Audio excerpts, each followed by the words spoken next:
Meu nome é Gabriela Moraes, sou do Laboratório de Tecido Conjuntivo do Hospital Universitário e vou apresentar esse trabalho sobre a avaliação da expansão do sangramento intracerebral utilizando o modelo de colagenase em ratos do estado. Sangramento intracerebral é a complicação mais temida do tratamento com anticoagulantes, entretanto sua fisiopatologia é pouco conhecida. Pesquisadores eles têm relatado que naqueles pacientes então submetidos ao tratamento com anticoagulantes e sofrem um processo de sangramento intracerebral, eles apresentam maior volume de hematoma e um pior prognóstico comparado com aqueles pacientes que sofrem um evento de sangramento cerebral, mas possuem status normal de coagulação. A hemorragia intracerebral está presente na lista da OMS como uma das principais causas de morte no mundo entre os anos de 2000 e 2019, junto com doenças cardíacas, diabetes e câncer, e leva a deficiências significativas entre aqueles sobreviventes. Modelos experimentais de hemorragia intracerebral eles são amplamente utilizados para procurar identificar os mecanismos de injúria e avaliar possíveis terapias reparadoras, uma vez que não existe ainda tratamento com eficácia comprovada para pacientes com esse quadro clínico, principalmente entre aqueles pacientes que estão sendo tratados com anticoagulantes e vão possuir danos mais severos. Além disso, é difícil a realização de ensaios clínicos com pacientes e é importante distinguir o sangramento intracerebral de outros tipos de sangramento que vão levar a danos distintos aos pacientes. Existem dois modelos principais de indução da hemorragia, um por injeção de sangue autólogo, que não exprime toda a fisiopatologia envolvendo o processo de sangramento cerebral proveniente da ruptura de vasos sanguíneos, e da injeção da colagenase, que é o que a gente escolheu utilizar, já que ele não precisa de um grande volume a ser infundido, e a enzima ela consome o colágeno, fazendo com que a lâmina basal envolvendo os vasos sanguíneos seja rompida, e o próprio sangue do animal é difundido pelo tecido. Então, ele simula melhor o processo que ocorre com humanos. A ruptura de pequenos vasos, que é característico do processo de hemorragia profunda. Então, o objetivo desse trabalho vai ser padronizar diferentes metodologias para estar avaliando esse sangramento cerebral em ratos, utilizando métodos bioquímicos, histológicos, testes neuromotores, para avaliar futuramente possíveis meios de reversão desse sangramento. Iniciando pelo modelo de indução da hemorragia por colagenase, os animais eles vão ser anestesiados, mobilizados no estereotáxico. A gente identifica a área do estriato, que é a área muito suscetível a eventos hemorrágicos. A gente rompe o encéfalo e induz a colagenase. E após determinados tempos, a gente vai avaliar os métodos histológicos, bioquímicos e testes neurológicos, que a gente já tem padronizado.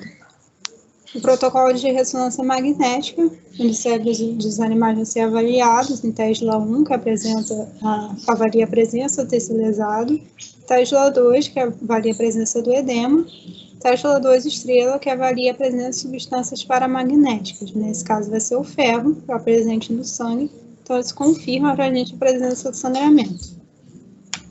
Então, ainda está em andamento métodos histológicos, como da coloração por HE.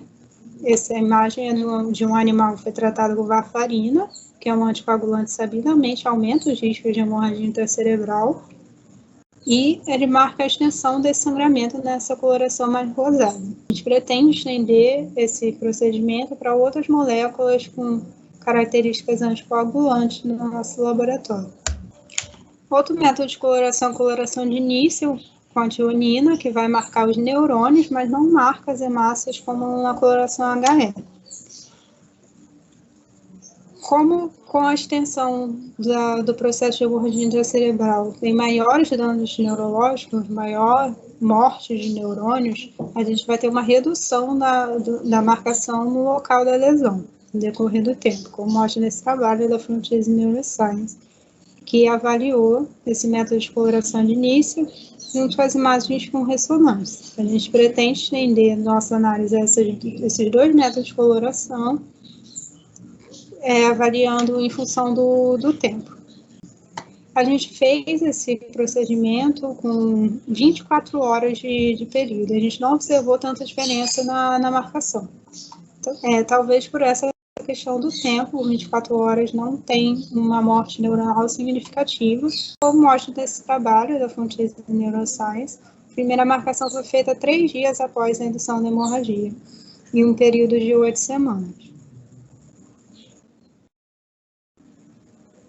Outros métodos são os métodos bioquímicos, iniciando pela variação do extravasamento desse corante, Evans-Blue.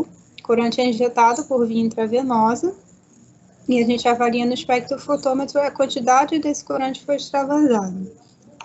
Já que esse corante ele se liga à albumina, que é uma proteína com a estrutura molecular muito grande que não consegue atravessar a barreira hematocefálica. Mas quando a gente induz a hemorragia intracerebral, essa barreira ela é rompida e permite a passagem desse corante.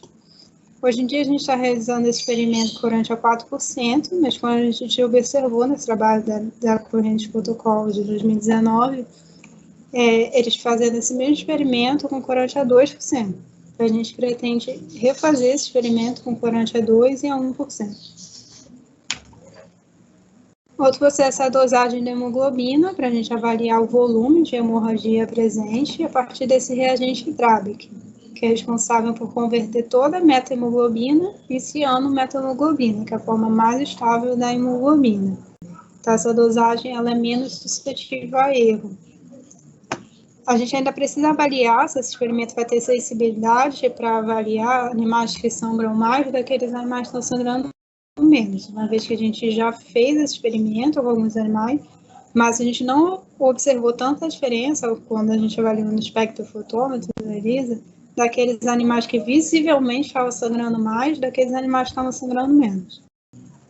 Outro teste é a avaliação neuromotora, já que com a indução da hemorragia intracerebral há danos neuromotores, dependendo da extensão desse sangramento e dos danos neuronais causados.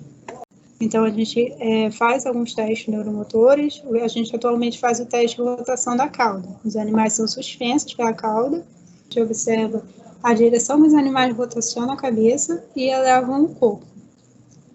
Como a gente induz a hemorragia no lado esquerdo do cérebro, o lado contralateral ele ficaria comprometido. Então, o animal tenderia a elevar o corpo sempre para a direção esquerda. No entanto, não é isso que vem acontecendo.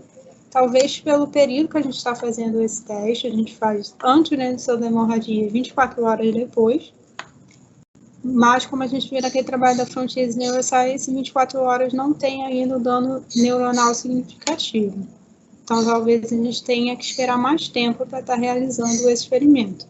E a gente está observando outros que a gente pode estar fazendo, como o teste do cilindro, onde o animal é posto nesse cilindro de vidro, e quando ele sofre hemorragia intracerebral, ele tende a não realizar nenhum movimento exploratório e não elevar a pata contralateral mais alto do que a ipsilateral.